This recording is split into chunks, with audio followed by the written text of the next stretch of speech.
Hey everybody, I'm John Kelly. I'm a school psychologist in a small school district out on Long Island. I'm also the president-elect of the National Association of School Psychologists and will take over as president in July of 2017 to June of 2018. I'm here today to talk to you a little bit about the provision of mental and behavioral health services in the schools.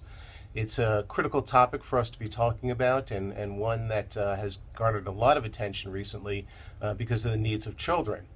When we look at the research studies, clearly there's a significant need that children have. When we talk about 1 in 5 of our children having some type of mental health issue that is significant enough to impact their daily functioning. When we talk about suicide being the third leading cause of death among adolescents, we know that we have a significant problem.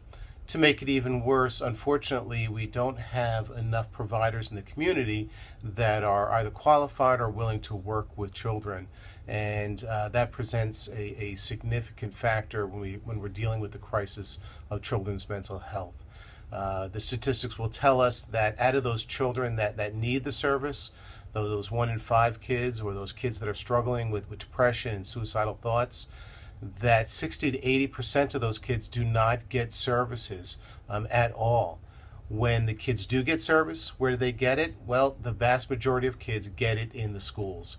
And so we've really developed what we call a de facto mental health system, and that is the school system that provides the mental health services for kids.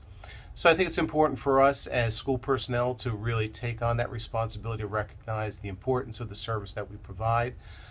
Some folks might say, well, we really don't provide those services in the schools, and I would challenge you to really broaden your definition of mental and behavioral health services to beyond just those kind of critical tier 3 intensive psychiatric type of services that some of our children do need, and recognize that there's a full broad spectrum of services that we provide in the schools, and we'll talk about that in just a moment.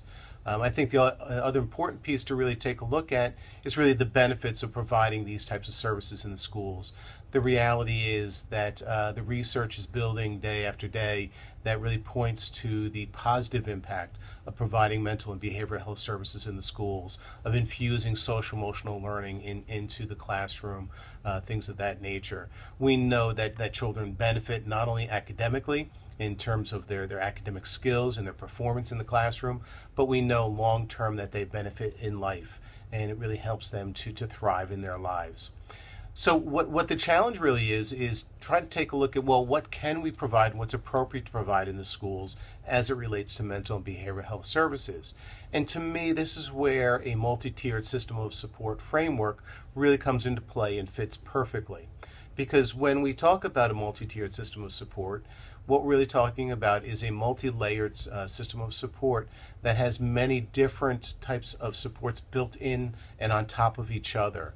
And so, of course, at Tier 1, we talk about universal supports, and these are the supports that are built into the classroom. These are supports that we, as school psychologists or other school personnel, might work with our teacher colleagues in terms of setting up appropriate classroom rules, setting up things such as PBIS, school-wide type systems, infusing social emotional learning into the curriculum, things of that nature. So that's really our Tier 1 universal type of supports.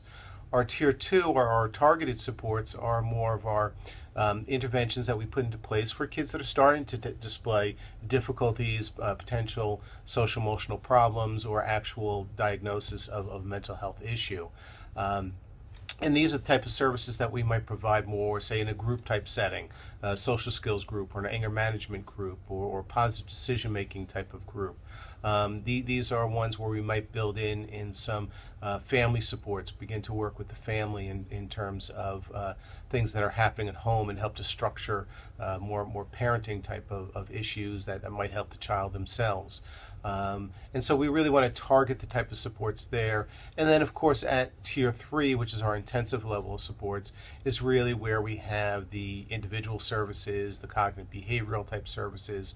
We might do a psychoeducational evaluation at that third tier. We might do an FBA and a BIP to support behavior. We might look at wraparound services, connecting with some type of community service at that Tier 3. The key for me is that all of you recognize that any one of those services at Tier 1, Tier 2, or Tier 3 is a mental and behavioral health service. Just because we're doing universal supports or doing something school-wide does not mean it's not a mental health service. There are certain services that are appropriate to provide in the schools, and then there are others that are more appropriate to provide in a community type of setting.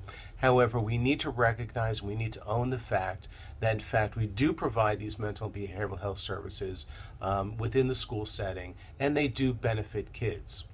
So I encourage you to take a look through this chapter, recognize the different type of supports that are available, and certainly recognize that you are an important factor in this child's life, and sometimes you may be the only person who's actually addressing their mental and behavioral health needs. So good luck, and I hope you accept the challenge.